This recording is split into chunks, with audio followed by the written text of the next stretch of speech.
Assalamualaikum warahmatullahi wabarakatuh. Perkenalkan, saya Nurul Effendi dengan NIM 2341110102029. Di sini saya akan membacakan jawaban saya soal UTS Manajemen Media Cetak. Baik, langsung saja saya bacakan jawabannya. Nomor 1, dari analisis handphone saya, aplikasi yang sering saya gunakan yaitu TikTok. Mengapa TikTok? Karena TikTok adalah aplikasi yang ditujukan kepada seluruh orang secara fleksibel. Secara fleksibel yaitu berarti dari anak-anak sampai orang dewasa. Lebih dari itu, aplikasi TikTok ini memiliki jangkauan yang sangat luas. Jadi semua konten yang diupload di TikTok hampir ada semua. Mungkin itu yang menjadi TikTok aplikasi yang sering digunakan oleh kebanyakan orang. Selanjutnya, perbedaan kredibilitas antara media cetak, elektronik, dan online bisa dilihat dari cara mereka menyajikan informasi dan seberapa besar kontrol terhadap kualitas beritanya. Media cetak seperti koran atau majalah umumnya memiliki proses mengedit yang sangat rumit. Seperti sebelum berita terbit perlu memeriksa kembali fakta-fakta dan bahasa. Karena itu kesalahan bisa diminimalkan. Namun karena berita ini terbitnya harian atau mingguan, hal itu menjadi barang elektronik seperti radio, televisi itu mempunyai keuntungan di kecepatan penyampaian, tapi ada filter dari tim pengecekan. Mereka juga punya tanggung jawab hukum jika menyebarkan informasi yang salah. Media online itu suatu media yang paling cepat dan paling bebas.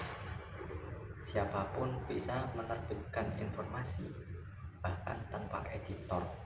Ada media online yang sangat terpercaya, tetapi banyak juga yang hanya mengejar klik tanpa peduli kebenaran. Jadi kita sebagai pembaca perlu lebih kritis saat menerima informasi dari internet.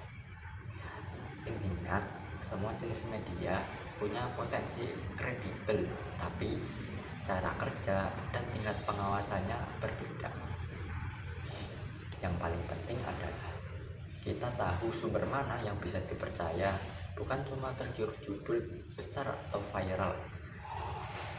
Berdasarkan pengalaman dan pengamatan saya, menjaga kredibilitas media online di zaman banjir informasi seperti sekarang ini dan hoaks di mana-mana bukan cuma soal teknologi atau algoritma, tetapi soal ini mempunyai komitmen dan etika dari orang-orang di balik layarnya. Sekarang semua orang itu bisa menjadi media. Cukup gampang menjadi media asalkan punya HP dan akses internet. Untuk tantangan seperti informasi yang sangat mudah untuk menyebar daripada kebenaran itu sendiri. Jadi manajemen media online harus berani mengambil posisi enggak populer, memilih lambat sedikit, yang penting akurat daripada cepat tapi salah. Contohnya, banyak media online tergoda mengejar klik lewat judul yang bombastik, bahkan isinya aja nggak jelas. Padahal satu berita hoax bisa merusak reputasi bertahun-tahun. Maka yang paling masuk akal adalah membangun budaya redaksi yang punya filter moral, bukan sekedar filter konten. Artinya redaksi harus sadar bahwa setiap kata yang mereka publikasikan bisa berdampak langsung ke publik. Juga transparansi itu penting. Kalau memang ada kesalahan, akui dan koreksi secara terbuka. Masyarakat sekarang lebih menghargai media yang jujur daripada yang sok sempurna. Jangan lupakan edukasi ke pembaca, ajarkan mereka untuk sumber bahkan dari media itu sendiri. Intinya, di tengah derasnya hoax, justru kejujuran dan kehati-hatian jadi nilai jual yang paling langka dan berharga. Selanjutnya nomor 2. Selanjutnya nomor 2 yaitu orang-orang berusia 18 hingga 25 tahun cenderung lebih aktif dalam menggunakan media online sebagai sumber utama mereka untuk mencari informasi, hiburan, dan berkomunikasi. Mereka tumbuh di era digital sehingga berbagai platform seperti media sosial menjadi bagian yang tidak terpisahkan dari keseharian mereka. Sementara itu, untuk usia 45 tahun ke atas memang masih menggunakan berbagai jenis media, baik itu media cetak, televisi, radio, maupun media online. Namun, frekuensi penggunaannya itu cenderung lebih rendah. Mereka lebih memilih menggunakan media sesuai kebutuhan dan tidak sesering generasi yang lebih muda dalam mengaksesnya setiap hari. Selanjutnya ada jawaban orang-orang yang berada dalam rentang usia 18 hingga 25 tahun cenderung lebih memilih dan lebih sering menggunakan media online. Karena apa?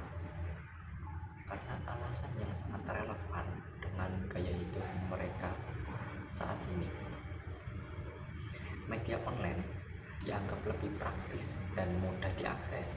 Cukup dengan ponsel atau perangkat digital, mereka sudah bisa terhubung ke berbagai informasi dan hiburan kapan saja dan di mana saja. Fleksibilitas inilah yang membuat media online menjadi pilihan utama, apalagi dengan mobilitas mereka yang tinggi dan kebiasaan multitasking dalam kehidupan sehari-hari, baik untuk urusan akademis, pekerjaan, maupun hiburan pribadi. Di sisi lain, kelompok usia 45 tahun biasanya menggunakan berbagai jenis media, mulai dari media cetak, televisi, radio, hingga media online. Namun, intensitas penggunaannya tidak setinggi generasi yang lebih muda. Hal ini bukan karena kurangnya akses atau kemampuan, tetapi lebih ke pola konsumsi media yang didasari oleh kebutuhan yang lebih kompleks dan beragam. Dalam menjalani kehidupan sehari-hari, mereka seringkali memanfaatkan berbagai sumber informasi untuk mencapai tujuan tertentu seperti urusan pekerjaan, keluarga, atau pengambilan keputusan penting.